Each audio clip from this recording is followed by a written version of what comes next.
हाँ आई बोल। सचिन, अरे कुठे आहेस तू? कितना वक्त हुआ? थोड़ा लेट होया निकलने में। मैंने अभी हाईवे क्रॉस ही किया है, पाउडर रोड पहुंच गया हूँ। आधे घंटे में पहुंच जाऊंगा। घाई नको करू, संभाल के आ। तू टेंशन नको घेऊ, स्टू फोन मी। अच्छा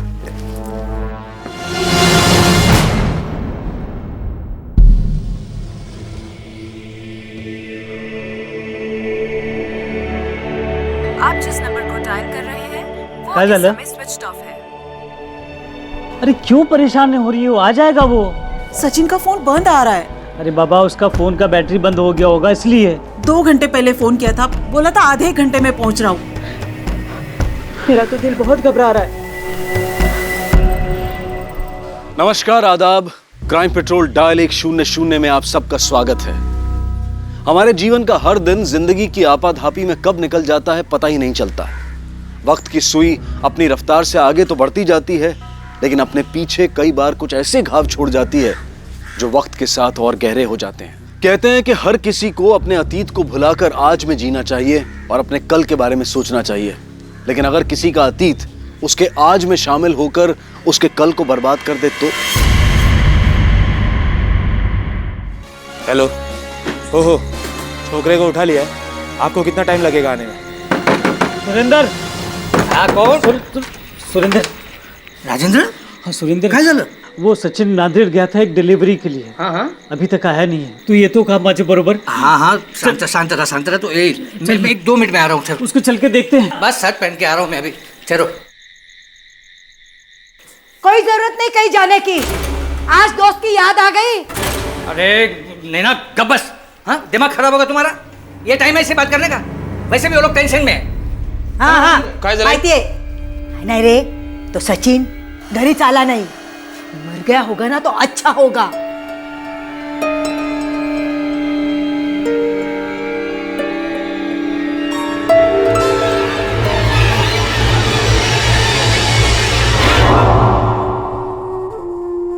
तूने मुझे धोखा दिया है। शादी से पहले तो किसी और मर्द के साथ। मैं तेरे साथ नहीं रह सकता। मुझे तलाक चाहिए।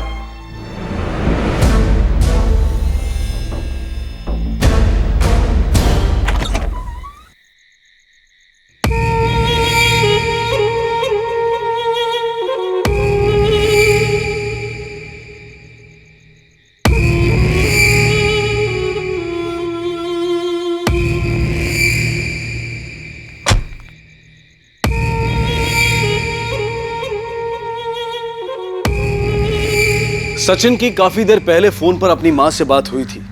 नांदेड़ से वापस लौटते वक्त उसके साथ जो कुछ भी हुआ था उसके घर वाले उससे बेखबर थे। पर यह विद्या कौन थी? उसका इस कहानी से क्या लेना देना था? राजेंद्र और सुरेंद्र सचिन की तलाश में निकल चुके थे। अरे राजेंद्र एक मिनट गाड़ी थांबो।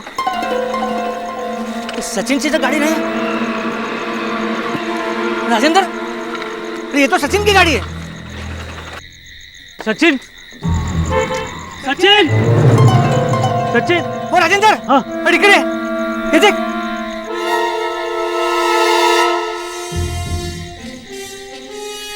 अरे सचिन। अंदर भी सचिन। सचिन डिलीवरी देने कहाँ गया था? वो नांदेड़ के पानगिरी गांव में गया था। रेहान, हाँ, सांभाळून जा। हाँ? अब पहुंचला की फोन कर। हाँ? सचिन को नांदेड़ से एक बहुत बड़ा ऑर्डर मिला था और ये ऑर्डर शादी के लिए था। जाते समय सचिन बहुत खुश था साहब। यहाँ पास में मोबाइल मिला है, स्विच ऑफ है। ये तो सचिन का फोन है साहब। हाँ सचिन का फोन है। शिंदे, सचिन के कॉल रिकॉर्ड निकालो और सचिन नांदेड़ में जिस आदमी को ऑर्डर देने गया था उसके बारे में पता लगाओ। हो सकता है यह ऑर्डर सचिन को फंसाने के लिए जानबूझकर दिया गया हो। सर, सचिन के पिता ने बताया कि ऑर्डर काफ़ी बड़ा था। हो सकता है सचिन को इस ऑर्डर के लिए काफ़ी पैसे मिले हों। पता लगाने की कोशिश करो कि जो कुछ भी हुआ उसके पीछे का मोटिव पैसा तो नहीं है। सर। राजेंद्र जी, आपके परिवार की या सचिन की किसी के साथ कोई दुश्मनी या कुछ कहा सुनी? हाँ साहब, वो डिलीवरी के एक दिन पहले सचिन का डिलीवरी बॉय राम और छोटू से झगड़ा हुआ था साहब। सेठ, ये अभी इस डिलीवरी में ज़्यादा पैसा लगेगा। ज़्यादा मतलब जितना आपने बोला था उतने में नहीं होगा अभी बस। अरे पहले तो कुछ बोला नहीं यार। और अब जब कल जाके डिलीवरी करनी है तो ज़्यादा पैसे मांग रहा है। रहने दे, मैं खुद डिलीवरी कर लूँगा। अच्छा, हम भी देखते हैं कैसे डिलीवरी करते हो तुम। उस समय तो मुझे ऐसा नहीं लगा था कि साहब सचिन के साथ वो लोग कुछ ऐसा करेंगे, लेकिन अब जब सचिन गायब है तो मुझे लग रहा है कि उन्होंने ही सचिन के साथ कुछ किया है। कहाँ रहते हैं राम और छोटू?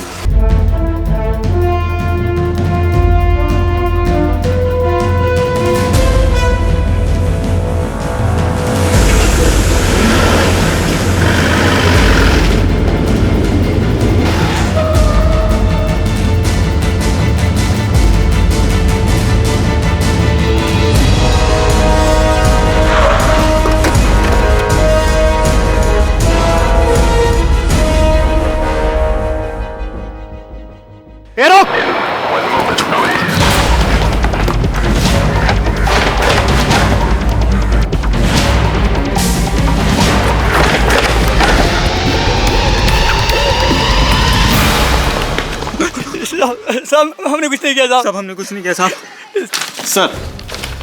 सर ये रहा सचिन का कॉल रिकॉर्ड। सर मैंने सचिन का मोबाइल चेक किया। जिस दिन सचिन गायब हुआ था उस दिन उसके मोबाइल पे टोटल 12 कॉल आए थे, जिसमें से उसने 5 रिसीव किए थे, बाकी के 7 उसके मिस कॉल में चले गए। सर सचिन को पहला कॉल योगेश राणा का आया था, जिसे मिठाई की डिलीवरी देने में खुद गया था। उसके बाद उसकी मंगेतर प्रीति और उसके एक दोस्त संतोष का कॉल आया था। आखिरी कॉल से उसकी माँ का आया था। सर इसके अलावा उसके मोबाइल पे कई बार एक लैंडलाइन से मिस कॉल आया है, जिसे उसने सिर्फ एक बार रिसीव किया है। अब हमें यह पता करना होगा कि सचिन की इन सब लोगों से क्या बातचीत हुई थी। शायद कोई क्लू मिले। ये राम और छोटू ने मुंह खोला? जी अभी तक नहीं सर, लेकिन पीएसआई साहब उनसे पूछताछ कर रहे हैं।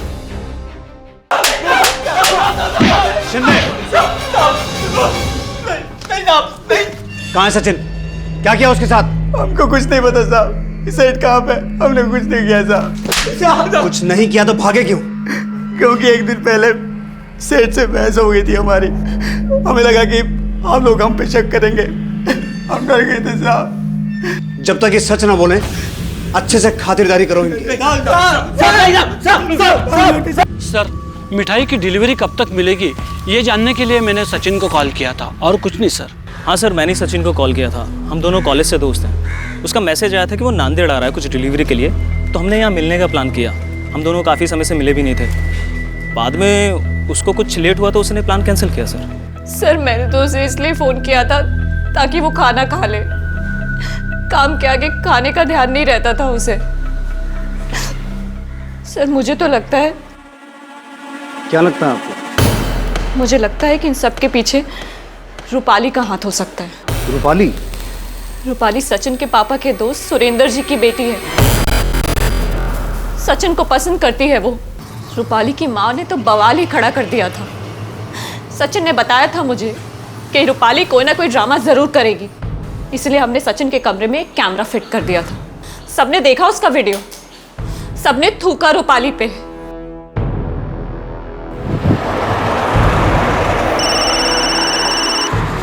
हेलो सर, राम और छोटू कुछ बताना चाहते हैं। हम लोग राजेश सेठ की बातों में आ गए थे साहब। उन्होंने ही हमको भड़काया और बोला कि सचिन भाव का धंधा अच्छा चल रहा है और पगार बढ़ाने को बोलो। राजेश सेठ का धंधा अच्छा नहीं चल रहा था साहब, इसलिए वो सचिन सेठ से चलते थे। आराम से आराम से आराम से। क्या रे सचिन, राणे का ऑर्डर पहले मुझे मिला था, तूने मेरे कस्टमर पे हाथ क्यों डाला? मैं क्यों किसी पे हाथ डालूंगा भाई? और राणे सेठ ने मुझे पहले ऑनलाइन ऑर्डर दिया है। तू पूछ ना राणे सेठ को, पूछ कि तेरी घटिया मिठाई के ऑर्डर को छोड़ के उन्होंने मेरी टॉप क्लास मिठाई की ऑर्डर क्यों दी, पूछ उनको। अरे धंधे में आके 2 दिन नहीं हुए तुझे और हवा में उड़ने लगा है तू। ऑनलाइन खेलेगा मेरे साथ तू? अभी इंजीनियर है ना तू, वहीं जाके खेलना ये सब। यहाँ मेरा धंधा क्यों चौपट कर रहा है तू? देख राजेश, ये तीखा तेवर ना मिठाई बेचने वाले को सूट नहीं करता। तू भी शुरू करना ऑनलाइन बिजनेस, तुझे किसने रोका है? देख मला खूप उशीर होतोय, बहुत बड़ी ऑर्डर है, मुझे काम करने दे। देखता हूँ मैं अब तुझे। फिर राजेश सेठ ने हमको भड़काया कि हम ज्यादा पैसे की डिमांड करें। हम उनकी बातों में आ गए साहब, लेकिन सचिन सेठ ने हमको नौकरी से निकाल दिया साहब। बस इतनी सी बात है साहब। फिलहाल इन दोनों को जाने दो, लेकिन नजर रखना। सर शिंदे, सचिन के कॉल लॉग में जो लैंडलाइन से मिस कॉल्स थे उसके बारे में कुछ पता चला? हाँ सर, वो कॉल्स किसी पीसीओ से किए गए थे, लेकिन किसने किए वो आइडेंटिफाई नहीं हो पाया। लेकिन शिंदे, इस केस को क्रैक करने के लिए हमें कोई ना कोई लीड तो चाहिए। राम और छोटू के हिसाब से राजेश सचिन से जलता था, और वहीं दूसरी तरफ राजेश की बहन रूपाली किसी भी तरीके सचिन को हासिल करना चाहती थी। इस हिसाब से इन दोनों भाई बहन के पास मोटिव तो है सचिन को किडनैप करने का। कहीं सारे कांड में इन दोनों का हाथ तो नहीं है? हाँ सर, मैंने सचिन को धमकी ज़रूर दी थी और हम दोनों में थोड़ी गर्मागर्मी भी हुई थी, लेकिन इसका मतलब ये नहीं है सर कि इतनी छोटी सी बात के लिए मैं उसका किडनैप कर लूँ। सर वो बेंगलोर में इंजीनियर था, वहीं जाके नौकरी करता। मुझे तो लगा था इसके पापा भी दुकान बंद करके उसी के पास चले जाएंगे, लेकिन उल्टा वो यहाँ आया और वो ऑनलाइन करके पूरे कस्टमर खींच लिए और मेरा धंधा चौपट कर दिया सर। इसीलिए मैंने उसका धंधा चौपट करने के लिए राम और छोटू को उकसाया। लेकिन आई शपथ, खरं सांगतो सर, मैंने उसका किडनैप नहीं किया है। जी सर, मैं सचिन को बहुत पसंद करती थी, पर पता नहीं उसे उस प्रीति में क्या दिखता था जो सचिन ने उससे एंगेजमेंट कर ली। और मैंने सोचा कि शादी से पहले एक आखिरी बार ट्राई कर लूँ, पर सर उसने मुझे कहीं का नहीं छोड़ा और उसके बाद से मैंने सचिन से कभी बात भी नहीं की। और मेरा विश्वास कीजिए, मैंने उसके साथ कुछ भी नहीं किया है। शिंदे, ये जितना सीधा अपने आप को बता रहे हैं उतना है नहीं। हो सकता है ये काम इन्होंने खुद ना किया हो, किसी और से करवाया हो। कड़ी निगरानी रखो इन पर। सर,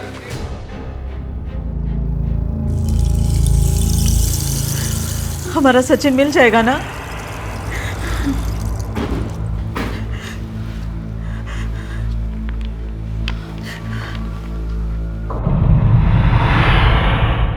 राधिका स्वीट्स हमारी बहुत पुरानी दुकान है। मैं और सुरेंद्र दोनों पार्टनर थे और हमारी दुकान बहुत अच्छी चल रही थी सर।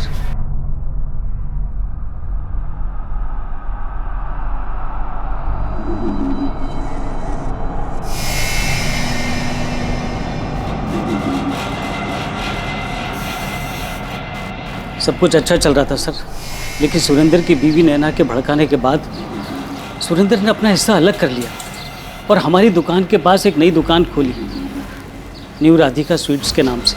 लेकिन उनकी दुकान चली नहीं। इसके बाद सुरेंद्र की बीवी हमसे जलने लगी और उसने अपने लड़के को मेरे लड़के के खिलाफ भड़काया और वो उसका दुश्मन बन गया। और उसके बाद भी बात नहीं बनी तो अपनी बेटी को मेरे लड़के को फंसाने के लिए लगाया। अगर उन दोनों की शादी हो जाती तो दोनों दुकानें फिर से एक हो जाती और फ़ायदा उन्हीं का था। देखा, तुम्हारा खास दोस्त है ना वो, क्या सोचता है हमारे बारे में? देखा, एक तो मेरी बेटी को बदनाम कर दिया, धंधा भी छुड़ा दिया, और अब क्या जीने भी नहीं देंगे क्या हमें? कीड़े पड़ेंगे उन्हें। नैना काय है? क्या नैना नैना? जाओ जाके पूछो तुम्हारे दोस्त से क्यों हमें बदनाम कर रहा है। साहब खरं सांगते मी, बहुत पैसे वाले लोग हैं और इकलौता बेटा। साहब हो सकता है ना पैसे के लिए किसी ने उसको उठाया होगा, फिर हम पे क्यों इल्जाम लगा रहे? सर, अभी तक रैंसम का कोई भी कॉल नहीं आया। शिंदे, हो सकता है किडनैपिंग पैसों के लिए नहीं बल्कि किसी पर्सनल रीजन की वजह से की गई हो। सर, क्या इसके पीछे सुरेंद्र की बीवी हो सकती है? क्योंकि जलन में इंसान कुछ भी कर सकता है और हो सकता है कि इसमें उसके बेटे बेटी भी शामिल हो। इन पर 24 घंटे नजर रखो, इनकी मूवमेंट से हमें बहुत कुछ पता चल सकता है। सर, आता मी सोडत नाही बघ। श्रद्धा, ए श्रद्धा, अरे क्या चाहते क्या हो तुम लोग? हाँ, क्या चाहते हो तुम? इतना कुछ किया फिर भी तुम लोगों का मन नहीं भरा? पुलिस में जाके कंप्लेंट कर दिया हम लोगों की। आप लोगों को कैसे पता चला तुम्हारे बेटे को हमने उठाया है? हाँ, अरे कितने झूठे इल्जाम लगाओगे हम पर? कितने लगाओगे? अगर मैंने बददुआ दी ना तो जिंदगी भर अपने बेटे का मुंह नहीं देख पाओगे। नैना, नैना, एक काय बड़े बने लावलस? चल ना बाबा, घरी चल ना। मुझे कोई शौक नहीं है रहने का, इनकी मरूद सूरत देखने का कोई शौक नहीं मुझे। भाई चलो, चल बघून घेईन, पण सोडणार नाही तुम्हाला, सोडणार नाही मी त्यांना, बघून घेईन। अरे इतना बड़ा इल्जाम आप पर, अरे कैसे शांत कर रहे हो आप? वैसे भी जो कुछ भी हुआ आपकी वजह से हो रहा है। मेरी वजह से? क्यों? आप ही ने मुझे वो आइडिया दिया ना बकवास सा सचिन के कमरे में जाने का। मतलब नैना तुम? हाँ, मैंने ही दिया तो क्या करती? हाथ पे हाथ धरे बैठी रहती और मैंने कोई गलत काम नहीं किया। अगर रूपाली की शादी सचिन से हो जाती ना तो फायदा हमारा ही होता। नहीं ना, अगर दोबारा मेरे पे हाथ उठाया ना तो हाथ काट दूंगी।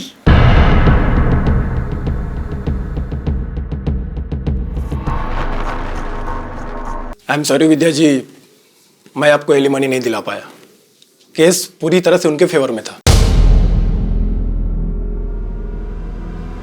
सर, ये डिटेक्टिव गोविंद सचिन के केस के बारे में इन्होंने पेपर में पढ़ा था, उसी के सिलसिले में कुछ बताना चाहते हैं। बैठिए। सर, सचिन ने मुझे हायर किया था। हायर किया था?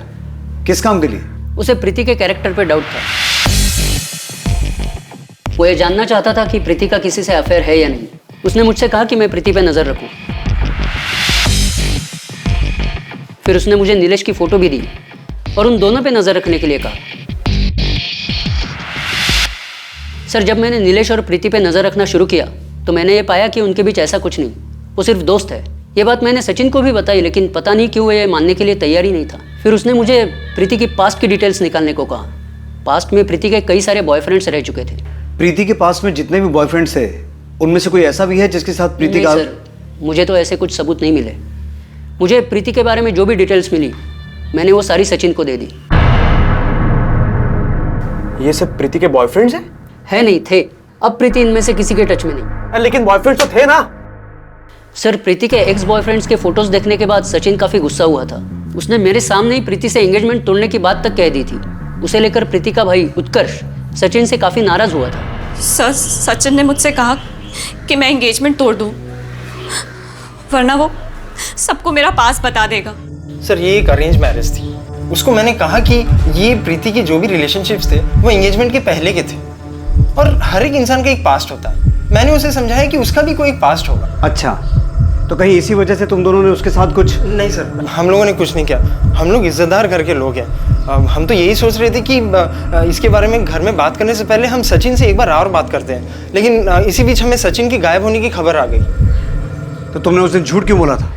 सर, मैं डर गई थी क्योंकि हमारे बीच जो हुआ वो हमारे परिवार वालों को नहीं पता था। मैंने तो उसे इसलिए कॉल किया था ताकि वो एंगेजमेंट ना तोड़े, लेकिन उसने मेरी सुनी ही नहीं। मैं अपने परिवार को क्या जवाब देती सर? शिंदे, एक बात नोटिस करने वाली है। सचिन के इतने सारे दुश्मन हैं और सबके पास अपना अपना एक मोटिव है सचिन को किडनैप करने का। हाँ सर, लेकिन राम और छोटू पर नजर बनाए रखी है। वो लोग अभी एक कंस्ट्रक्शन कंपनी में काम कर रहे हैं और उनके अकाउंट में सिर्फ 30,000 रुपए जो उनकी सेविंग है। और ये रूपाली, वो भी बदनामी के बाद मोहल्ले में कम निकलती है, तो सचिन के गायब होने में इसका हाथ भी नहीं लग रहा। और राजेश पर नजर बनाए रखने के लिए हमने अपना एक कांस्टेबल तैनात किया है, लेकिन अभी इसके खिलाफ कोई सबूत नहीं मिला सर। अब बचे प्रीति और उत्कर्ष। इन दोनों का मोटिव भी स्ट्रांग है क्योंकि सचिन ने प्रीति के साथ अपनी एंगेजमेंट को तोड़कर शादी को बीच में लटका दिया था। सर, कहीं ऐसा तो नहीं कि इन्होंने बदनामी से बचने के लिए सचिन को गायब किया हो? फिलहाल हमारे प्राइम सस्पेक्ट ये दोनों ही हैं। इन दोनों पर भी नजर रखो। सर, प्रीति के कॉल रिकॉर्ड से नीलेश का नंबर मिल गया है। नंबर बेंगलोर का है। बैंगलोर? जी सर। ये सचिन भी पहले बैंगलोर में जॉब करता था ना? कहीं नीलेश, सचिन और प्रीति के तार बैंगलोर से तो नहीं जुड़े हैं? सचिन को आखिर क्यों किसी ने इस तरह से बंदी बनाकर रखा था, और जो लड़की उसके साथ कमरे में बंद थी आखिर वो कौन थी? इस केस में पुलिस को अब तक यह समझ में नहीं आ रहा था कि सचिन की किडनैपिंग कौन कर सकता है और क्यों।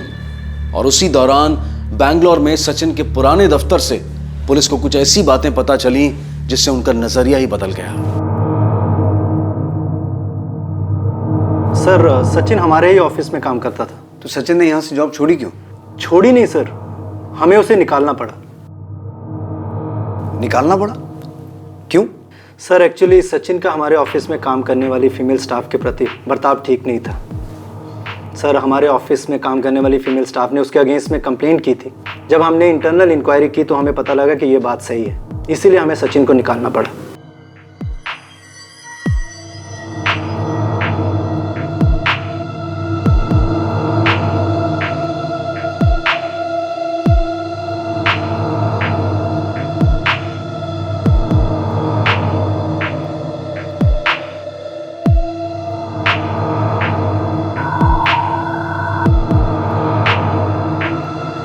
सर, असल हंगामा तो तब शुरू हुआ जब सचिन ने हमारे ही ऑफिस में काम करने वाले एक मेल एम्प्लॉय की वाइफ के साथ अफेयर किया, और वो दोनों हस्बैंड वाइफ हमारे ही ऑफिस में काम करते थे।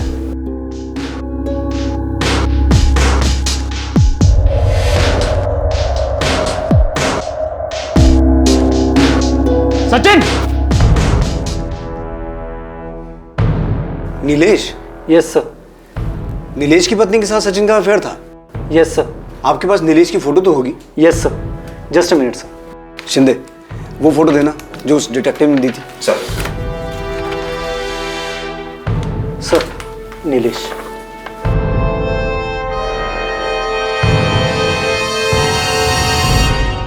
सचिन के बारे में कुछ ऐसे खुलासे हुए थे जिसके बारे में उसे जानने वाले सोच भी नहीं सकते थे। जहां सचिन को कैद करके रखा गया था, वो वहां से निकलने की भरपूर कोशिश कर रहा था। और जो लड़की उसके साथ कैद में थी, क्या वो सचिन को जानती थी? क्या सचिन की इस किडनैपिंग के पीछे कुछ ऐसे राज छिपे थे जिनका खुलना अभी बाकी था? हाँ सर, ये कॉल्स मैंने ही किए थे, और इसलिए क्योंकि सचिन ने काम ही ऐसा किया था।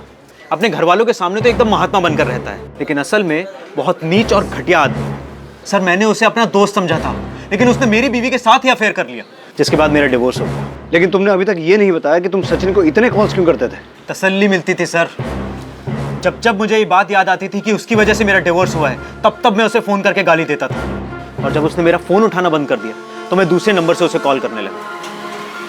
अच्छा लगता था, 2 मिनट के लिए सही, लेकिन उसे कॉल करके गाली देने में तसल्ली मिलती थी सर। और प्रीति से क्यों मिलते थे?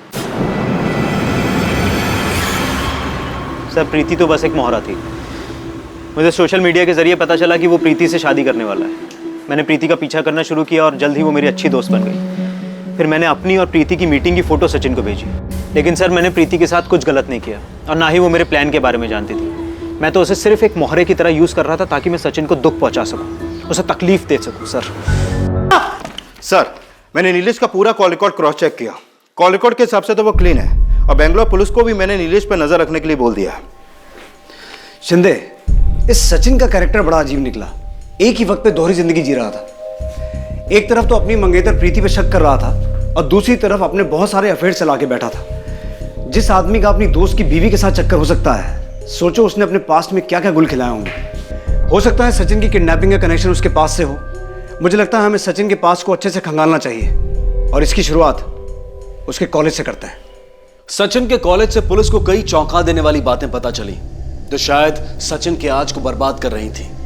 कॉलेज में सचिन के कई लड़कियों के साथ अफेयर थे, और वहीं पुलिस को संध्या के बारे में पता चला, जिसके साथ सचिन ने तो कॉलेज में मजाक मस्ती में अफेयर किया था, लेकिन यही अफेयर संध्या की जिंदगी में तबाही बनकर आया था। संध्या सचिन को लेकर काफी सीरियस थी। पुलिस ने संध्या के बारे में पूछताछ की तो उन्हें पता चला कि संध्या के पिता फूल बेचने का काम करते थे। सर, दुकान लॉक्ड है।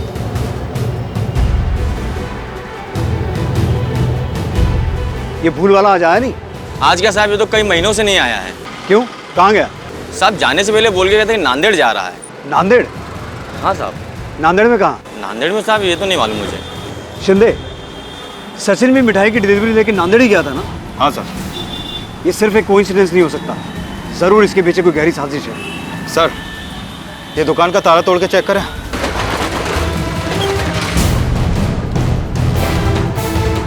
अच्छे से चेक करो, जल्दी। सर।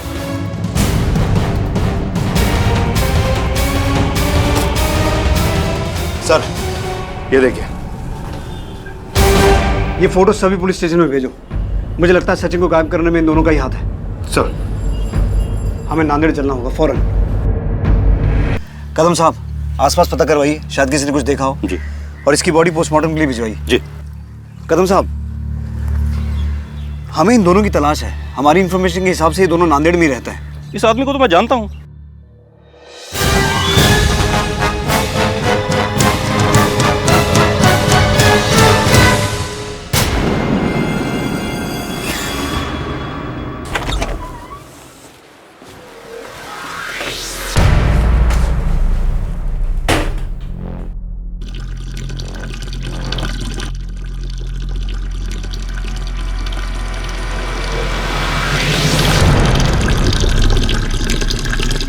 मैं जो कर रहा हूं तुम्हारे लिए कर रहा हूं।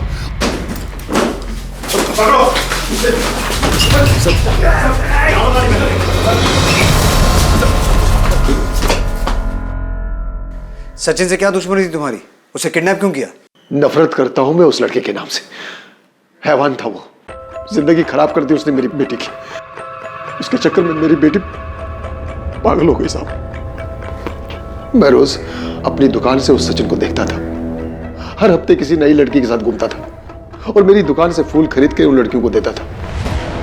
इस बीच पता नहीं साहब कब उसने मेरी बेटी संध्या को अपना शिकार बना दिया।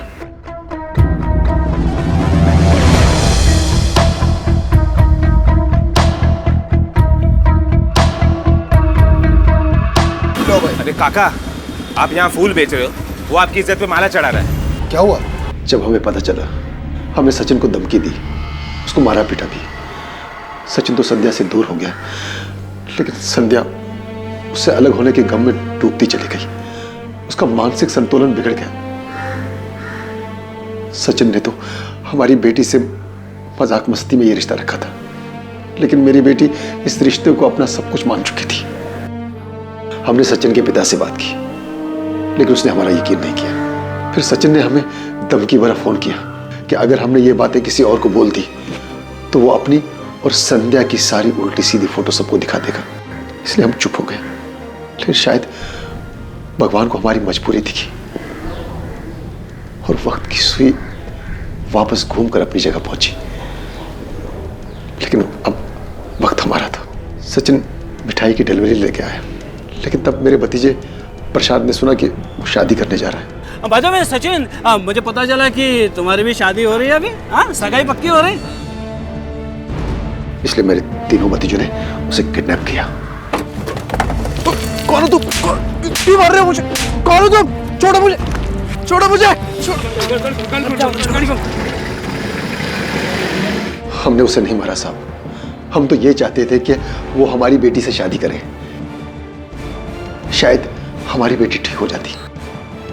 इससे पहले कि हम सचिन की शादी संध्या से करते। ले चल जल्दी पहन ले। क्यों? क्योंकि तेरी शादी है मेरी बहन के साथ, समझे?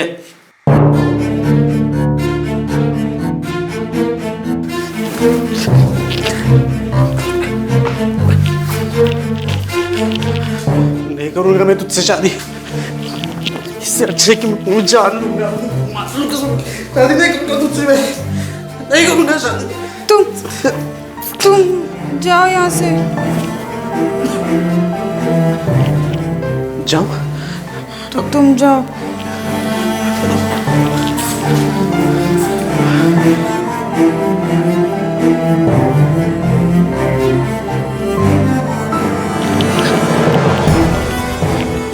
लेकिन जब उन लोगों को पता चलेगा कि तूने मुझे भगाया है तो वो लोग मुझे मार देंगे। और क्या?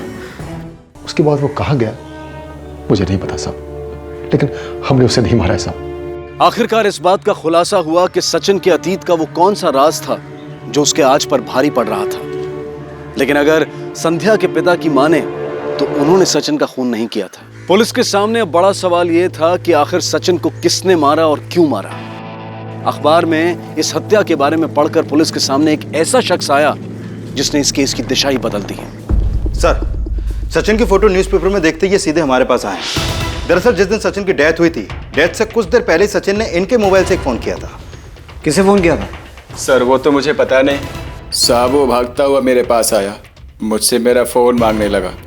मुझे एक फोन करना है आपके मोबाइल से। शक्ल से काफी परेशान लग रहा था और उसे चोट भी लगी थी। मुझे उस पर दया आ गया और मैंने अपना फोन उसे दे दिया। Thank you.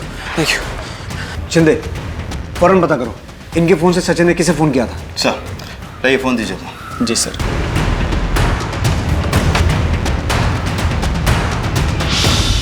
पुलिस, संतोष कहाँ है? वो तो यहाँ नहीं है सर। लेकिन हुआ क्या है सर? हमें एक मर्डर के सिलसिले में उससे बात करनी है।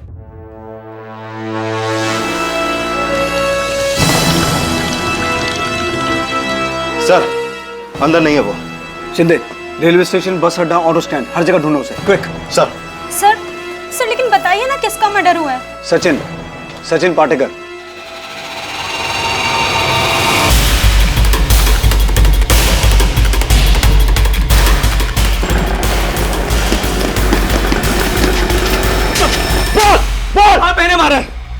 मैंने मारा सचिन को। क्यों मारा? सचिन मेरे भाई संतोष का दोस्त था। वो अक्सर भाई के साथ घर आता था। मुझे सचिन अच्छा लगता था और धीरे धीरे मुझे उससे प्यार हो गया। हालांकि मैं जानती थी कि उसका बहुत लड़कियों के साथ अफेयर है और उसने मुझे प्रॉमिस किया कि वो मेरे बाद किसी और लड़की के पास नहीं जाएगा। उसके बाद मैं प्रेग्नेंट हो गई। ये बात मैंने सचिन को बताई तो मुझे लगा वो मुझसे शादी कर लेगा, लेकिन वो तो मुझे छोड़ के चला गया। मैं बहुत डर गई थी सर, इसलिए मैंने मैंने चुपचाप अबॉर्शन करा लिया। ये बात मेरे अलावा कोई नहीं जानता था। और फिर मेरी शादी हो गई। मेरे पति और सचिन एक ही कंपनी में काम करते थे। दोनों में अच्छी दोस्ती थी और सचिन को तो आदत थी अपने पुराने अफेयर्स के बारे में अपने दोस्तों के सामने डींगे हाँकने की। सचिन ने बिना जाने मेरे पति को मेरी प्रेगनेंसी की बात बता दी, जिससे नाराज़ होकर मेरे पति ने मुझसे डिवोर्स ले लिया। और ये बात मैंने अपने भाई को बता दी। दिमाग खराब हो गया था मेरा जब मुझे ये पता चला। मैं उसे उसी दिन मार देना चाहता था जब वो नांदेड़ आया था। बाद में मुझे पता चला कि वो किडनैप हो गया है। और एक दिन एक अननोन नंबर से उसने मुझे फ़ोन किया। हेलो हेलो संतोष, मैं सचिन बात कर रहा हूँ। यार मैं आता नांदेड़ मध्ये बहुत बड़ी मुसीबत में हूँ यार। मैं मुझे किस लोगों ने किडनैप किया था। मैं पुलिस के पास नहीं जा सका क्योंकि सचिन फ़ोन पर अपनी जान की भीख मांग रहा था। मैं तो इसी इंतजार में था कि कब उस कुत्ते को तड़पा तड़पा के मारूं, अपनी बहन की, अपने परिवार की इज्जत का बदला लूं। थैंक्स यार, तू आ गया। ये जगह सेफ थे, चल निकलते यहाँ से। वो लड़की को भी बचा।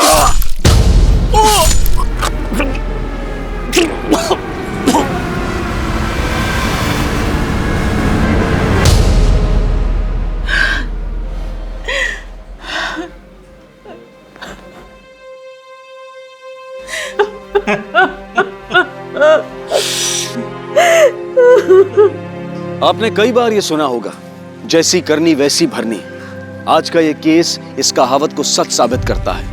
आज सचिन तो जिंदा नहीं है, लेकिन उसकी वजह से न जाने कितनी जिंदगियां बर्बाद हो गई। भले ही सचिन का खून संतोष ने किया हो, पर राजेंद्र, संध्या, विद्या और शारदा, इन सब के विश्वास का खून सचिन ने कई बार किया था। सचिन के एक मजाक ने संध्या की जिंदगी बर्बाद कर दी। वो आज भी पूरी तरह से दिमागी तौर पर ठीक नहीं हो पाई है।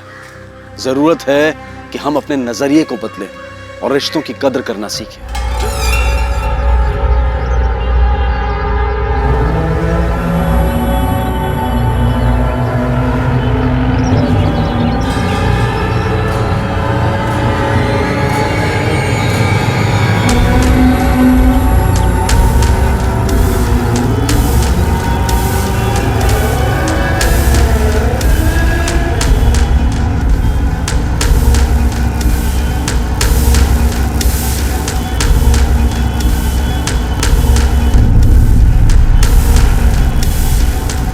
बोलिए, क्या काम है?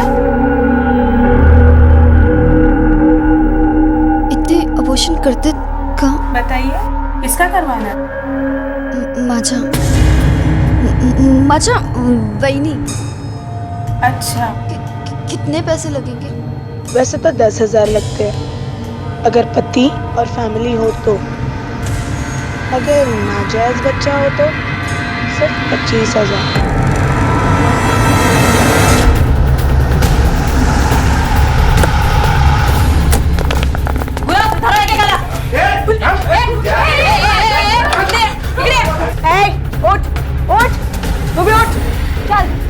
इल्लीगल अबॉर्शन का धंधा चलता ना यहाँ पे।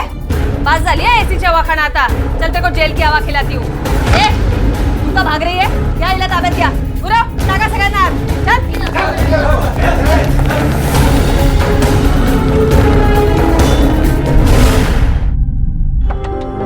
वृंदे, वृंदे,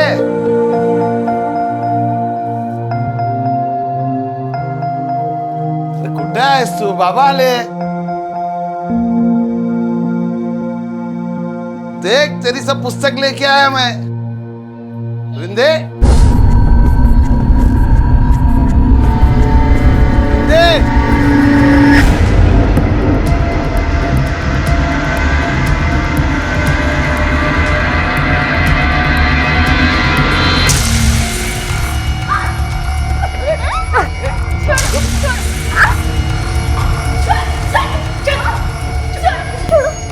काय चाललंय? मॅडम, ये भाग रही थी मॅडम। आत घेऊन दिला। भाग क्यों रही थी? नाम क्या है तेरा? अबॉर्शन वाले क्लिनिक पे क्यों गई थी तू? ए चल बोल पटकन। हाथ पैर की तरह जबान नहीं चलती है तेरी? हाँ, चल मुंह खोल। काय सापडलं हिच्याजवळ? कोई सामान, कोई बॅग, पर्स? देखो चेक करो, शायद कोई आईडी मिल जाए। नहीं मैडम, इसके पास से कुछ नहीं मिला, ये खाली हाथ थी।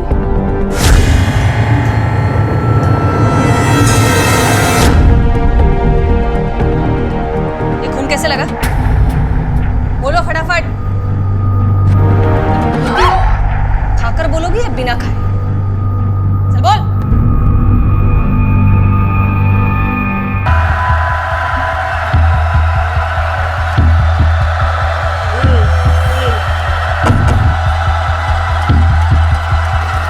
काटवड लवकर, फॅक्टरीला जायचंय। ये बनसोड़ आलास? हाँ बोल। तेरे को पता है वृंदा किधर गई? तेरे को मालूम नहीं क्या रे? तू जाता है 15-20 दिन को ट्रक चलाने को, तेरे पीछे तेरी लड़की भिंगरी जैसी। राव दे, मैं काय को मेरा मुंह खराब करूँ रे? ये बनसोड़े आवर, हाँ अपनी जिप्पियां आवर। तेरे को मदद नहीं करने का तो मत कर, और मेरी बेटी के बारे में कुछ भी गलत सलत सुन के लेगा नहीं मैं। कैसा सुनेगा? तेरे को मालूम है क्या क्या क्या बोलते लोग? घर पे होएगा तो मालूम पड़ेगा ना। जा जा जा, पोरगी संभाल पहले, जा चल।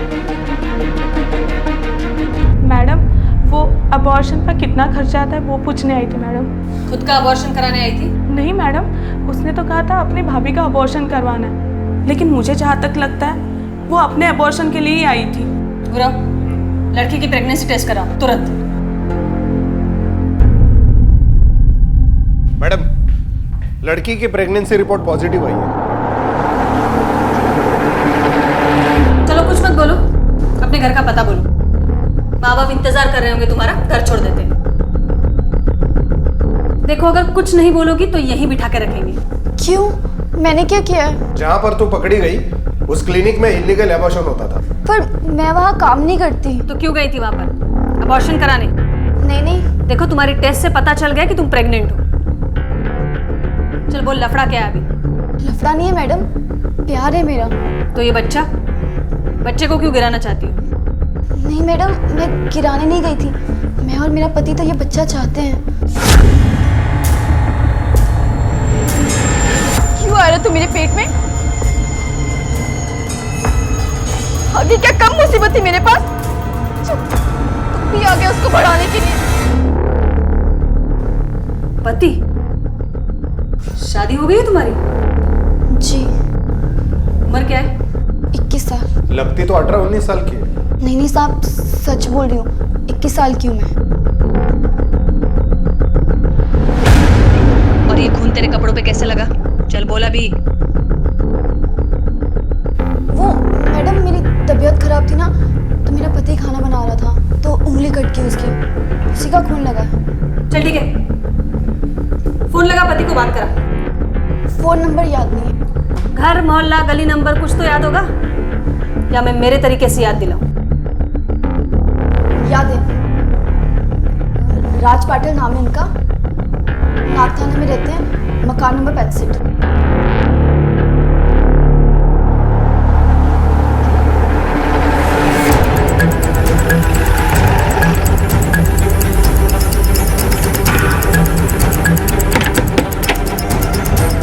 राज पाटिल किधर है? राज पाटिल इथे आम्ही राहतो साहेब, और रमाने सरने में हमारा। हो साहब, मैं सचिन रमाने और ये मेरी बाइक को कुसुम रमाने। घर के कागजात और आईडी प्रूफ दिखाओ। हो साहेब, मैं अभी लेके आती हूँ। पर हुआ क्या है सर?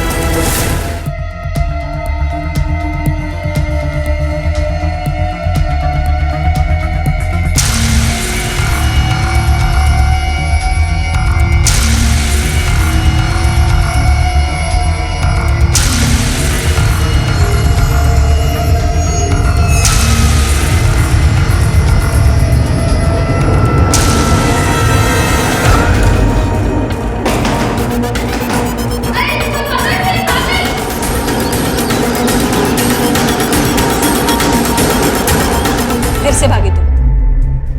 इसका मतलब है जरूर कोई गलत काम किया होगा। नहीं नहीं मैडम। चल बोल, ये बच्चे का बाप कौन है? और ये तेरे कपड़ों पे खून के निशान कहां से आए? देख तू पेट से इसलिए बहुत नरमी से पेश आ रही हूं मैं। अब बोल दे, वरना मैं भूल जाऊंगी तू पेट से। अब बोलेगी या फिर? बताती हूँ मैडम, मैं सब बताती हूँ। मेरा नाम राधिका है, कोल्हापुर से हूँ मैं। 3 महीने पहले मैं एक लड़के के साथ भागकर सतारा आई थी। लेकिन क्या?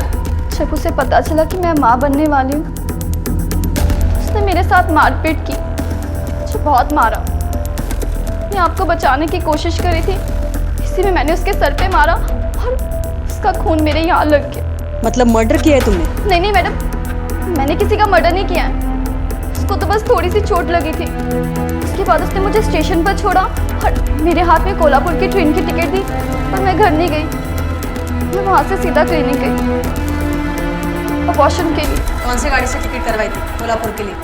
सुबह 8 बजे की ट्रेन थी, महाराष्ट्र एक्सप्रेस। गुरु एक काम करो, रिकॉर्ड्स करो और देखो महाराष्ट्र एक्सप्रेस में इसका बुकिंग है या नहीं। Yes madam.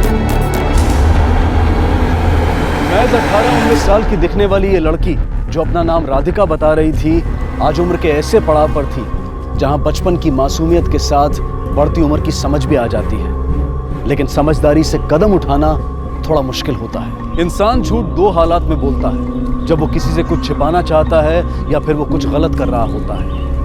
ये लड़की बार बार झूठ बोले जा रही थी, चाहे वो उसकी शादी का जिक्र हो या फिर उसकी उम्र का, हर बार झूठ।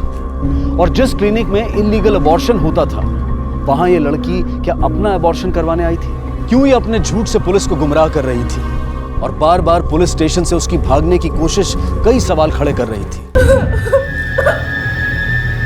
मैडम वो फिर से झूठ बोल रही है।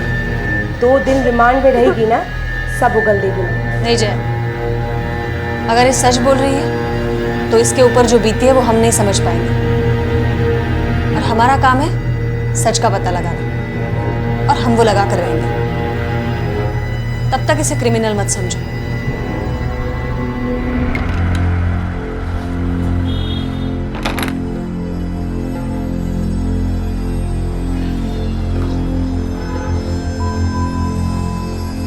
हे देवा, कुठे शोधू या पोरीला? कुठे शोधू? राधिका, ये तुम इस दलदल में फंसी कैसे? तुम्हारे साथ कब से ये सब हो रहा है, तो तुमने पुलिस में कंप्लेंट क्यों नहीं लिखवाई? आई हमेशा कहती थी कि तू खूब पढ़ना, खूब नाम कमाना, क्योंकि यहाँ पर गरीब और मजबूर लोगों का फायदा उठाने वाले बहुत लोग हैं। मैं भी वही करना चाहती थी। आई के जाने के बाद मैं हमेशा केदारेश्वर मंदिर में जाया करती थी। वही मिली थी वो मुझे, हल्का मौसी। काय झाला? क्यों रो रही है? बोल। मेरी आई का देहांत हो गया, उनकी बहुत याद आती है। देवा, तू रो मत। हाँ, रोने से कुछ नहीं होगा, समझना, मैं तेरी आई हूँ। अच्छा एक बात बता, तो यहाँ मंदिर में रोज आती है? मैं भी अब रोज आया करूँगी। मैं तेरी माशी, मतलब माँ जैसी। हाँ, तू रो मत।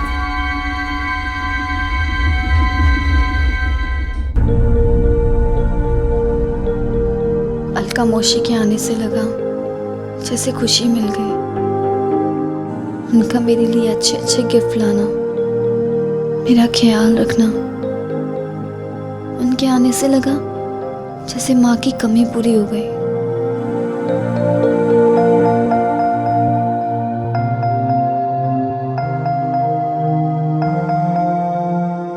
तेरे बाबा 15-15 दिवस बाहर रहते हैं, तुझे कंटाला आता होगा ना? हाँ। तो एक काम कर, तू मेरे साथ पंचगनी चलेगी? कब जाना है? मैं बताऊंगी ना तुझे। ठीक है।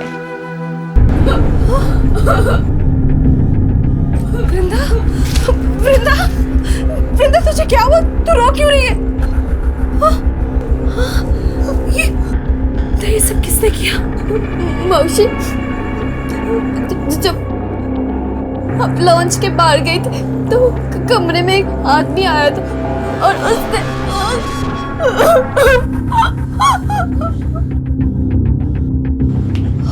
देवा,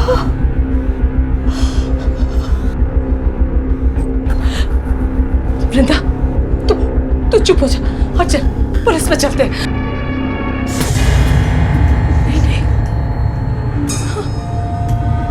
नहीं वृंदा,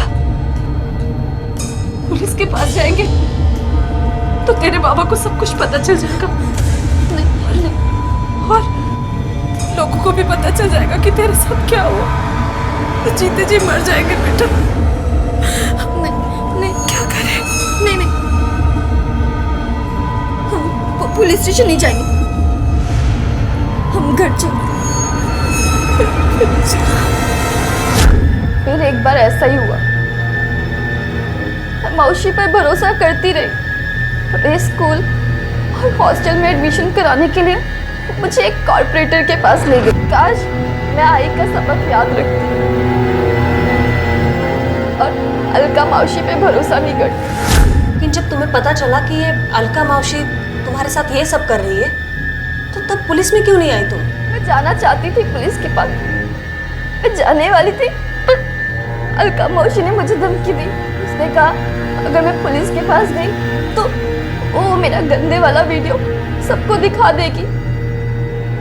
इसलिए मैं डर गई और मैं नहीं गई। 3 सालों से तुम्हारे साथ इतना सब कुछ हो रहा था, तुम्हारे घर वालों को भनक तक नहीं हुई? बाबा 15 दिनों में एक बार आते थे, उनको कभी कुछ पता नहीं चला। वृंदा, क्या हुआ बेटा?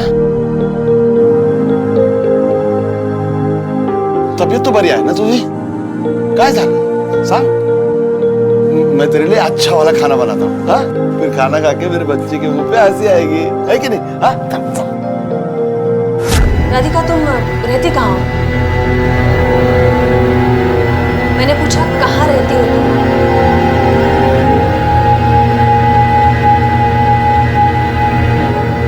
कुछ याद नहीं है। ठीक है, जब तक याद नहीं आ जाता तब तक यहीं रहो।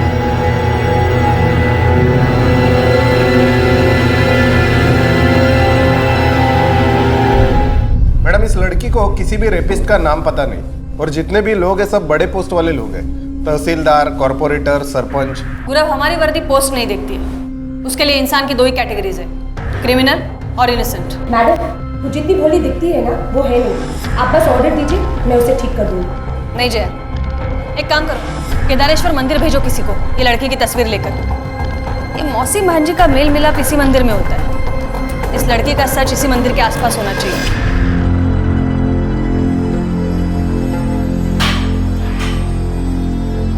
देखिए मैडम, मुझे घर जाने दीजिए, और ये खाना मुझे नहीं खाना है। मुझे जितना भी याद था मैंने आपको सब बता दिया, मुझे घर जाने दीजिए प्लीज। मुझे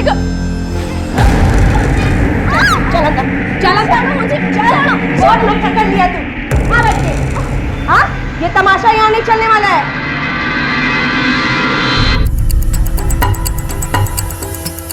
धर्मपुरी पुलिस स्टेशन में इस लड़की की मिसिंग कंप्लेंट दर्ज हुई है। इसकी उम्र 19 साल है। इसके बाबा को मैंने पूछताछ के लिए बुलाया है। और हाँ मैडम, इसका नाम राधिका है ही नहीं, वृंदा है। मैंने कहा ना मुझे खाना नहीं खाना है। वृंदा,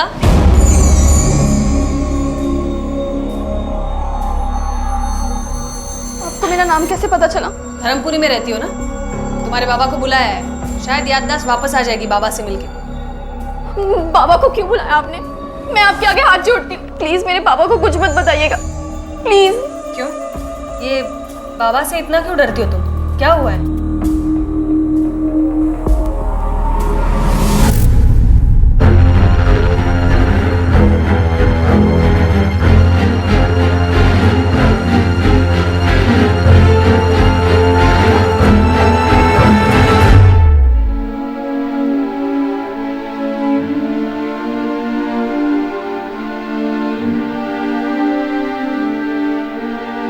हे देवा, हे पांडुरंगा, ऐकलीस तू माझी हाक, ऐकलीस माझी बरी आहेस ना तू वृंदा?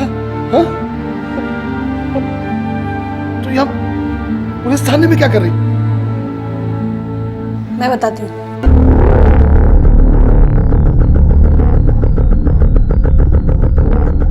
हे काय बोलताय तुम्ही मॅडम? वृंदा के साथ रेप? विचारा तिलाच, शायद आपसे कुछ सच बोल दे।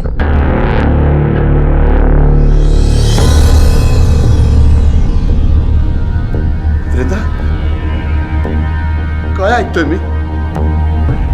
क्या हुआ है तेरे साथ? क्यों नहीं बोलती सच तू? हाँ? और तू 3 महीने से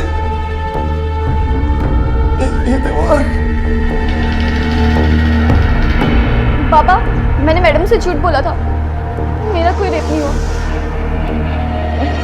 पापा, मैं आपको बताना नहीं चाहती थी कि मैं पेट से हूँ। पता नहीं, पता कौन है वो? बोलना कौन है जिसने तेरी जिंदगी खराब की? कौन था पोरा है? बोल। गोविंद का लड़का राजू, जिसके साथ तू स्कूल में पढ़ती थी। सावित्री का लड़का अखिल, हमेशा तेरे को नजर गड़ा के देखता था। 2-3 बार छेड़ा था ना तेरे को उसने? बोल, अरे बोल ले।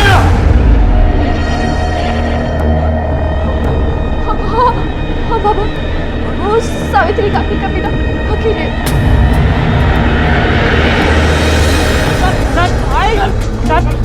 ऐका तरी साहेब, कमी हो गया होगा साहेब। स्टेशन लाया साहेब, छोड़ो ना मेरे बेटे का साहेब। आशिकी का बुखार चढ़ा है ना तुझ पे? हाँ, ये वृंदा का बाप 15-20 दिन घर से बाहर रहता था, पता था तुझे? किस चीज का फायदा उठाया तूने? बोल बोल। नहीं मैडम, हम सिर्फ पड़ोसी हैं, मैंने तो उसे हाथ तक नहीं लगाया। हाँ, बस उसे देखता था।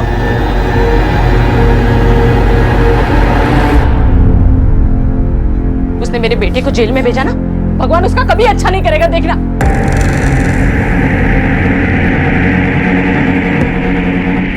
काला करके और मेरे बेटे को जेल में भेज दिया तूने। ये इसने क्या किया? पुलिस उसका पता लगा रही है। अगर मेरे बेटे को कुछ हुआ ना तो मैं छोड़ूंगी नहीं। खबरदार चल भाई, तू चल। मैं छोड़ूंगी नहीं तुझे। हाँ जा जा। हाँ चलो आ बेटा। ये बस इकडे।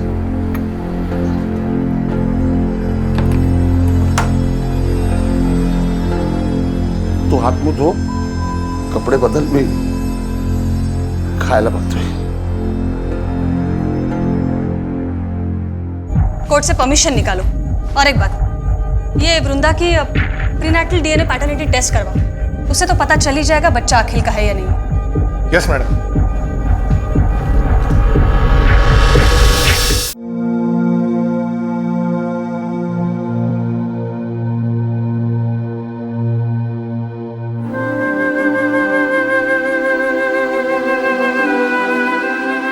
काय बनवू खायला? झुणका करूं कि बैंगन? बोल ना। तेरे हाथ का अच्छा लगता है ना तेरे को? दाल चपाती बनाता हूँ। हाँ, पता नहीं कब से ठीक से खाना नहीं खाया तू।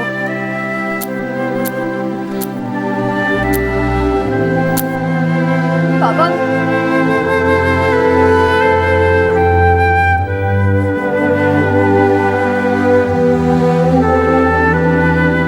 गुस्सा आ रहा है ना मेरे पे? गुस्सा तो है, बेटी है तू मेरी। मेरे पे गुस्सा आ रहा है ना?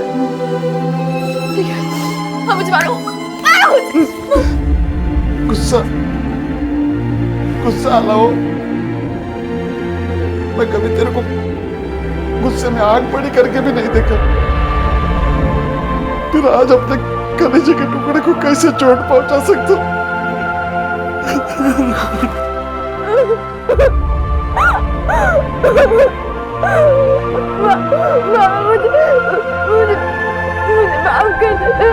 एक पिता और बेटी के रिश्ते के बीच में एक मर्यादा होती है, और इसी वजह से वृंदा नहीं चाहती थी कि उसकी जिंदगी के इस भयानक सच के बारे में उसके पिता को कुछ भी पता चले। लेकिन ऐसा हो चुका था। उसके पिता ये जान चुके थे कि वृंदा बिन ब्याही मां बनने वाली है और उसके साथ कुछ गलत हुआ है। ये जानकर वो टूट गए थे और यही सोच रहे थे कि काश ये एक बुरा सपना हो। दूसरी तरफ पुलिस फिर से वृंदा द्वारा दिए गए बयान और सुनाई गई कहानियों का सच जानने में जुटी थी। 1 महीने से ज्यादा बीत चुका था। अब पुलिस को बेसब्री से इंतजार था वृंदा के प्रीनेटल डीएनए पैटर्निटी टेस्ट की रिपोर्ट का। मैडम वृंदा केस का डीएनए रिपोर्ट आ चुका है। क्या शो कर रहा है? बच्चे का डीएनए अखिल से मैच नहीं हुआ। मैंने तो पहले ही कहा था मैडम वृंदा जितनी ऊपर की है उतनी ही नीचे की है। वो बड़ी झूठी है, उसे तोड़ना पड़ेगा तभी वो सच बोलेगी।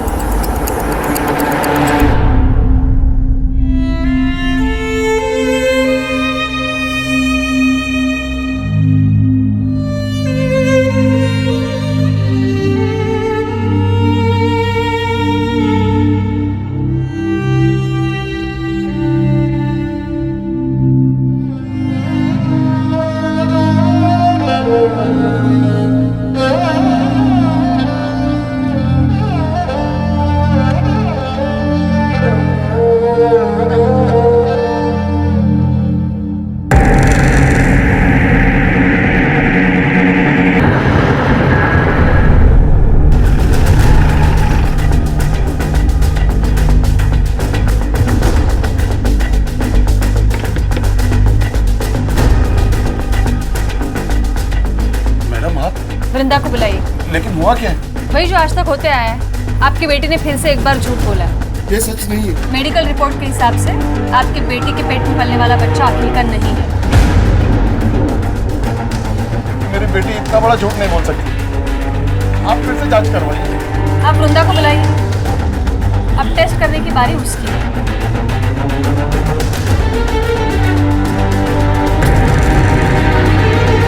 मैडम, वृंदा तो नहीं है। रात को तो घर पे ही थी।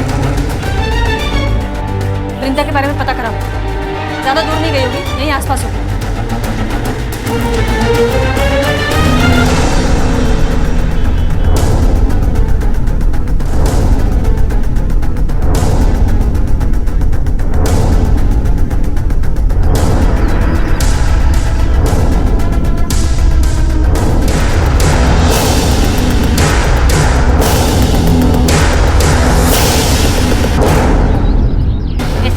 लड़कियों की वजह से हमारी बहू बेटियां बिगड़ सकती है। तुम लोग को यहाँ रहने की लायक नहीं है। तुम लोग निकालो इन दोनों को यहाँ से। भागो यहाँ से। पेट में जिसका बच्चा लेके घूम रहे हैं उसका नाम भी मालूम नहीं है। हाँ, निकलो बाहर, निकलो तुम लोग। रहने की जरूरत नहीं है यहाँ पे। क्या चल रहा है? हाँ, तमाशा इकडे चला आप आपल्या घरी। ये चलना। चल चलो अंदर चलो। तूने सोचा ही नहीं कि तू नहीं रहेगी तो मेरा क्या होगा? बाबा का ख्याल नहीं आया तेरे को? आपके बारे में ही सोच रही थी, इसीलिए घर छोड़कर गई। मेरे बारे में सोचती है ना, तो मेरे लिए जी। बता दे मैडम को सब कुछ सच सच। मैडम, मैंने जो आपको पहले बताया था वही सच था। मेरे साथ 20-22 लोगों ने रेप किया। तो फिर तुमने जो कहा था कि ये तुम्हारे पेट में अखिल का बच्चा है, वो मैंने झूठ बोला था। मैं नहीं चाहती थी कि मेरे बाबा को पता चले कि उनकी बेटी के साथ 20-22 बार गलत हुआ है। बाबा सह नहीं पाते। अच्छा, ये अलका तुम्हें कहाँ ले जाती थी? नहीं, अच्छे से याद नहीं है।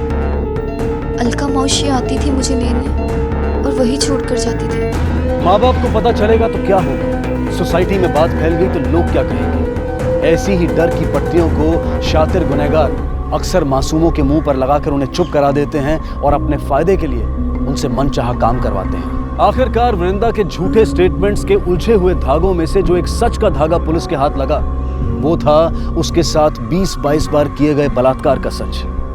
क्या वाकई में कोई अलका मौसी थी जिसने अपने फायदे के लिए वृंदा का इस्तेमाल किया था और उसे सरपंच और मास्टर जैसे लोगों को बेच दिया था? या फिर इस बार भी सच कुछ और ही था? पुलिस के लिए ये चुनौती थी कि इतनी बार झूठ बोलने के बाद भी क्या वृंदा पर फिर से भरोसा करना ठीक था?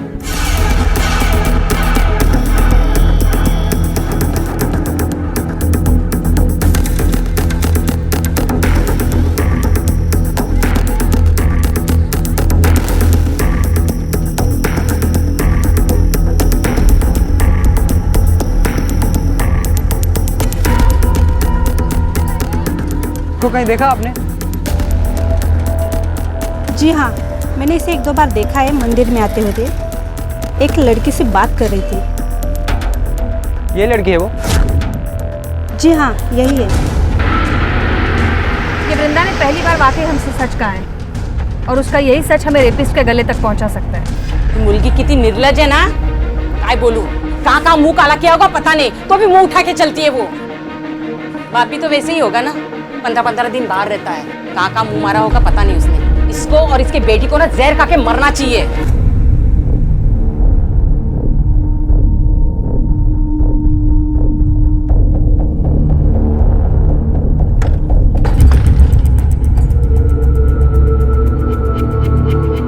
बाबा पानी आन।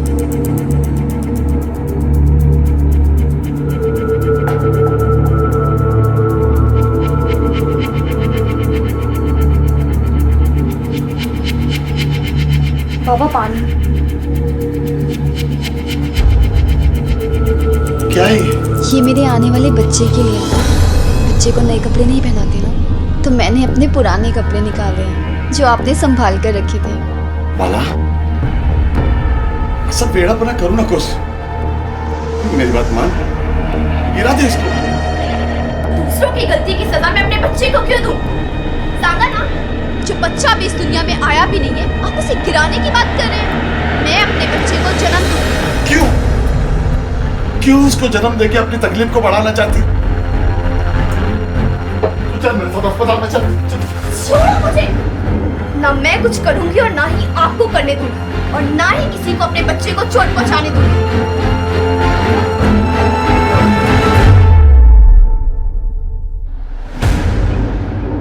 मैडम सारे बार में, रेस्टोरेंट्स में, रेड लाइट एरियाज में उसकी स्केच भेजी, लेकिन अलका का कहीं कोई क्लू नहीं मिला। ये लड़की इस मैटर को घुमा रही है, लेकिन क्यों? मैडम, मेरे पापा गायब हो गए। क्या? मुझे पता है ये सब अलका मौसी ने किया। शायद उसको पता लग गया होगा कि मैंने उसकी गंदी करतूतें आपको बता दी है, और उसी बात का बदला लेने के लिए उसने मेरे बाबा को गायब किया। उसके अलावा ये काम और कोई नहीं कर सकता, मैं जानती हूँ। ये तुम्हारी अलका मौसी 3 साल से तुमसे गलत काम करवा रही है। उसकी एक भी डिटेल नहीं है तुम्हारे पास। जिन लोगों ने तुम्हारे साथ गलत किया है उनकी भी कोई डिटेल्स नहीं है। हम लोग कैसे पहुंचेंगे उन तक? देखो, अभी भी कुछ छुपा रही हो तो बता दो। मैं कुछ भी झूठ नहीं बोल रही हूँ, मैं सब सच बोल रही हूँ।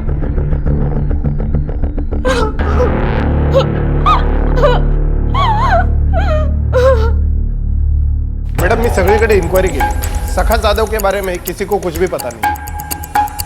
हो सकता है गुरु वो लड़की सही बोल रही हो, जो कुछ भी किया है अलका ने किया हो। मैडम आप फिर से उस झूठी की बातों को सच मान रहे हो? देखो, तुम्हारे साथ जो कुछ भी हुआ है वो गलत हुआ है, लेकिन तुम थोड़ा याद करने की कोशिश करो। जितना क्लियर तुम हमें बताओगे उतना जल्दी हम उन दरिंदों को पकड़ पाएंगे। अच्छा ठीक है, ये उस जगह जाने में कितना समय लगता था? 3 घंटे शायद। वहाँ एक गांव था जहाँ सरपंच जी का घर था। सरपंच जी ही बघा मुलगी। बस 3 घंटे लगे थे। वहाँ मास्टर जी मिले थे। फिर 2 घंटे लगे थे। वहाँ कोई तहसीलदार थे। क्या साहेब, बस इतना ही?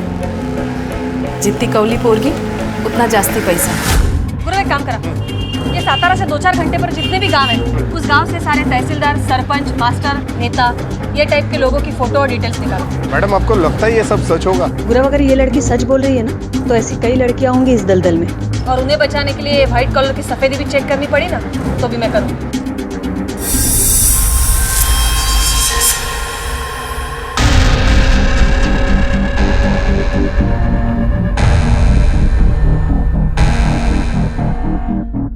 शायद ये सरपंच जी। इसमें देखो तहसीलदार है,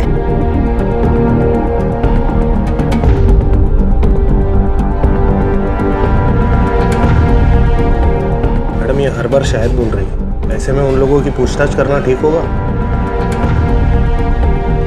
इस लड़की को पहचानते आप? कौन है? इस लड़की का रेप हुआ है, और जिन लोगों ने रेप किया है उनमें से एक आप है, ऐसा इसका कहना है। मैडम आप यहाँ तक आके ऐसी बातें करके मेरा नाम खराब करने की कोशिश कर रही है। आप लोग जरा भी दिमाग नहीं लगाते ना, बस ऐसे ही चले आते हैं। इस लड़की का तो पता नहीं, लेकिन दोबारा अगर मेरे ऊपर आरोप लगाया तो आप पर ही हरेसमेंट के केस ठोक दूंगा। कैसी बात कर रहे हैं sir? Sir I am a teacher, हम बहुत इज्जतदार लोग हैं। सर मैंने अपनी पत्नी को छोड़ के किसी भी महिला को हाथ तक नहीं लगाया। गुरु एक काम करा, सबके कॉल डिटेल्स निकालो और देखो कोई ऐसा एक नंबर है जो सबसे कनेक्टेड है। Yes madam.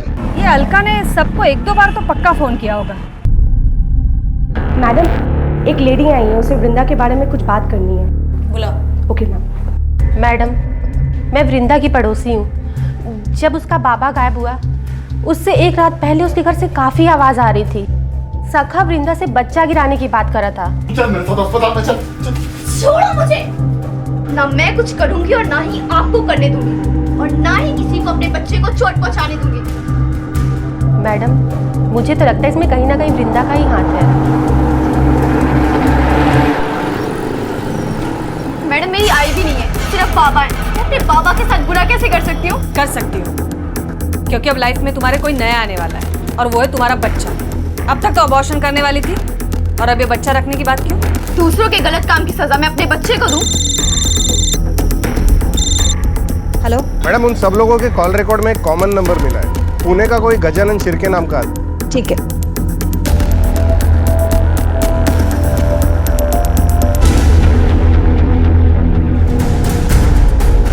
ये मेरा नंबर नहीं है साहब। पर ये नंबर तो आपके नाम पर दिखा रहा है। तुमने अपने डॉक्यूमेंट्स किसी से शेयर किए थे? हाँ साहब, अपना कोई करीबी हुआ तो उसे अपने डॉक्यूमेंट में सिम कार्ड दे देता हूँ। इलीगल है ये। स्केच दिखाओ। क्या इसको सिम दिलाने के लिए भी अपने डॉक्यूमेंट्स दिए थे? मैडम ये तो अलका था ही, बाजू वाली गली में रहती है, बहुत अच्छी औरत है। उनका एक NGO भी चलता है जो सबका भला करता है। Thank you.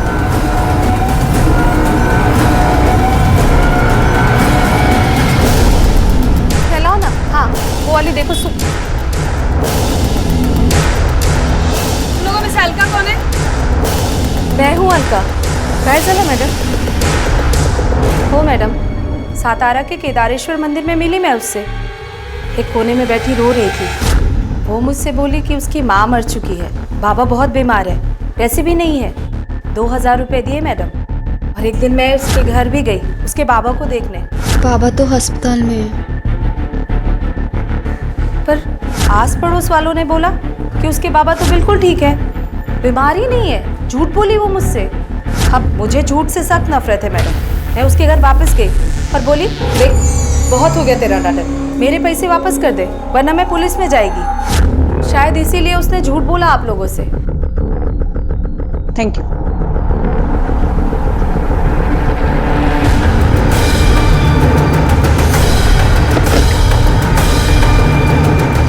मैं पुलिस को फोन करता हूँ। Hello police station. बोल बता, सच सच बता, तेरे को किसने भेजा था? बता किसने भेजा था तेरे को? बता। बोलता हूँ मैं साहब, बताता हूँ। हाँ बोल। अलका मोहसिन भेजा साहब, वृंदा और उसके बच्चे को मार देंगे। मैं कुछ नहीं करी। आप मैडम मेरी बात तो सुनो। वो लड़की 1 नंबर की झूठी है मैडम। वो सब कुछ झूठ बताया उसने मेरे बारे में। मैंने कुछ नहीं किया मैडम।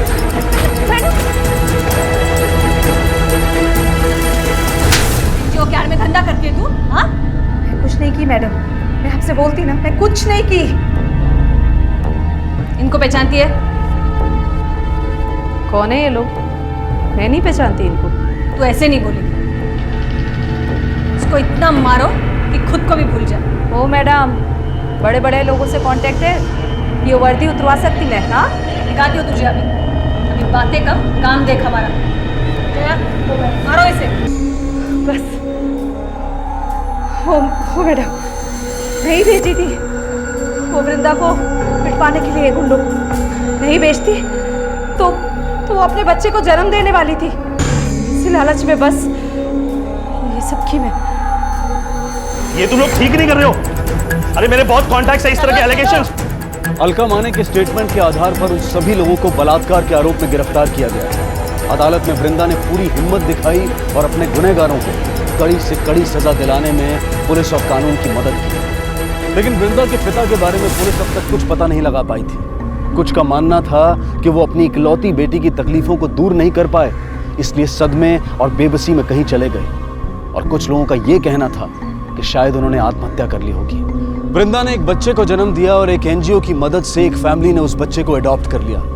अब वृंदा ऐसी एक एनजीओ के साथ जुड़कर अपनी पढ़ाई कर रही है और साथ ही अपने जैसी न जाने कितनी मासूम लड़कियों की मदद करती है, उनकी हिम्मत बनती है। हमें दिल से अपनाने वालों और अपने फायदे के लिए अपना बनाने वालों के बीच के फर्क को सही वक्त पर जानना और समझना बेहद जरूरी है। जिंदगी में कुछ आसान नहीं होता है।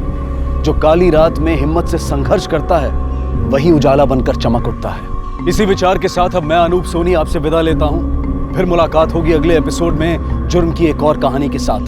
तब तक अपना और अपने परिवार का ख्याल रखें और देखते रहें क्राइम पेट्रोल डायल 100। सबक एक को सीख हम सबको। जय हिंद। क्राइम पेट्रोल्स के और भी दिलचस्प कहानी देखने के लिए हमारे चैनल को सब्सक्राइब करें और बेल आइकॉन दबाना न भूलें।